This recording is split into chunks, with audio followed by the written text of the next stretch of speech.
அப்ப இந்த லட்சணத்துல தாங்கிட்ட இவ்வளவு பலவீனங்களை வச்சு கொண்டு அடுத்தவனை மட்டம் தட்டி பேசுறது, அடுத்தவன் தகுதி இல்லைன்னு சொல்றது, அடுத்தவனுக்கு அறிவு இல்லைன்னு சொல்றது, இந்த கிபிரியத் உங்களிடம் கன்ஃபார்மா இருக்குது. இதை நாங்க யூகித்து சொல்லவில்லை, உண்மையாக சொல்கிறோம், ஆதாரத்தோடு சொல்கிறோம். இன்னும் சொல்ல போனால் பொதுவாக அகத்தின் அளவு முகத்தில் தெரியும் என்பார்கள். நீங்க எந்த நிலையில நடந்து கொள்றீங்கன்றது உங்களோட தோற்றம், உங்களுடைய செயற்பாடுகளை வைத்து, வெளிப்படையானதை வைத்துதான் நாங்கள் அறிந்து கொள்வோம். ஆனா அல்லாஹ் தஆலா செய்த மாபெரும் அருள் என்ன தெரியுமா? உங்களுக்கு மண்டை கணம், தலைக்கணம், கிபிரியத்து, தற்பெருமை, அகம்பாவம், ஆணவம் இருப்பதை உங்களோட வாயாலே அல்லாஹ் ஒத்துக்கொள்ள வச்சான் பாருங்க. அதுக்கு எல்லா புகழும் அல்லாஹ்வுக்கே.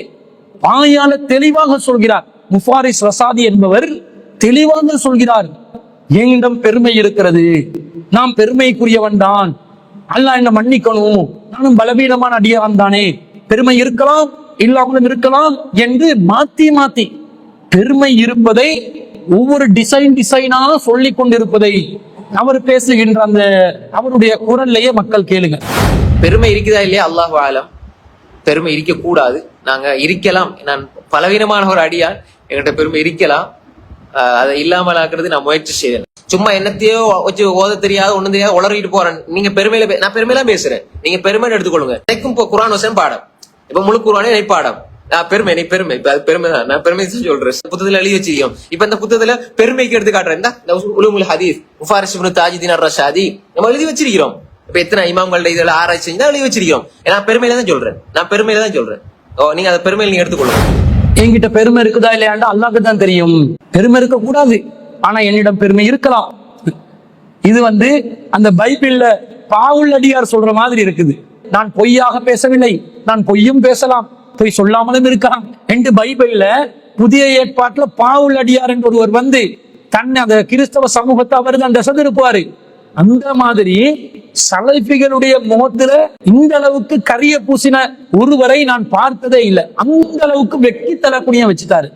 பெருமைக்குரியவராக தன்னை அவரே உறுதிப்படுத்திக் கொள்கிறார். ஒரு இடத்துல குர்ஆன் மனப்பாடமாக்கி இருக்கிறேன், இது பெருமைன்னு சொல்றாங்க. ஓ பெருமை, ஓ பெருமை என்ன சொல்றீங்க? அல்லாஹ் அவளை காப்பாத்தணும், இஸ்திக்பார் செஞ்சுக்கோங்க. இந்த மாதிரி கிபிரியத்தோட வாழ்ந்தால் சொர்க்கத்துல நுழைவிக்கவே மாட்டான், அல்லாஹ் காப்பாற்ற வேண்டும். இந்த பெருமை என்பது அல்லாஹ்க்குரியது, அதுல யாராவது போட்டி போட்டு அல்லாஹ் விட்டு விட மாட்டான் என்கிறான். இந்த மாதிரி பெருமையோடு அலைந்து திரியக்கூடிய ஒரு அழைப்பாளரை என்னுடைய வாழ்நாளில் நான் பார்த்ததில்லை. தன்னைத்தானே பெருமை அடிக்கக்கூடியவன் என்று ஒப்புக்கொள்கிறார். இப்படி ஒரு புறம் சொல்லிட்டு மறுபுறம் என்ன சொல்றாரு தெரியுமா? என்கிட்ட பெருமை இருக்குதா, ஒரு சிரிப்பு, அழகான ஒரு சிரிப்பு, அல்மாரில வைக்கணும் அந்த சிரிப்பை சிரிச்சுட்டு சிடிஜேயிடம் பெருமை அளிக்கும் கருவி இருக்குதா என்று கேட்கிறார். இப்ப இல்லன்னா சிடிஜேல ஒரு கருவி இருக்குது, அந்த கருவியில யாரிடம் பெருமை உள்ளதுன்னு கண்டுபிடிக்கிற கருவி உங்கள்கிட்ட இருக்குதா? பெருமைங்கிறது உள்ளத்தோட சம்பந்தப்படும். என்கிட்ட பெருமை இருக்குதா இல்லையான்ட்டு அல்லாஹ்க்கு தெரியும். நீங்க எப்படி கண்டுபிடிச்சீங்க? இது அவதூறு இல்லையா, இட்டுக்கட்டு இல்லையா? சிடிஜே கிட்ட பெருமையை அளக்குற கருவி எல்லாம் இல்ல, உங்களோட வாய் தான் உங்களோட பெருமையை அளக்குற கருவி. உங்களோட வாயாலே நீங்க ஸ்டேட்மெண்ட் கொடுத்துட்டீங்க உங்ககிட்ட பெருமை இருக்குது. நாங்க இதுக்கு கருவி கண்டுபிடிக்க யாருடைய உள்ளத்தை பொழந்து பார்க்கறது இல்ல. உங்களுடைய வாயில் நீங்கள் எதை சொல்றீங்களோ அதை வைத்துதான் நாங்கள் சொல்கிறோம். தற்பெருமையில ஆணவத்துல நடக்கக்கூடியது உங்களுடைய செயற்பாடுகளை வைத்து சொல்கிறோம். ஆனா நீங்களே வாக்குமூலம் தந்து பெருமையில் மூழ்கிய வந்தான் என்று உங்களை காட்டிக்கொண்ட பிறகு நாங்க கருவி கண்டுபிடிச்செல்லாம் உங்களோட பெருமையை நிலைநிறுத்த வேண்டிய எந்த அவசியமும் இல்லை. அதையும் நீங்கள் விளங்கிக் கொள்ள வேண்டும்.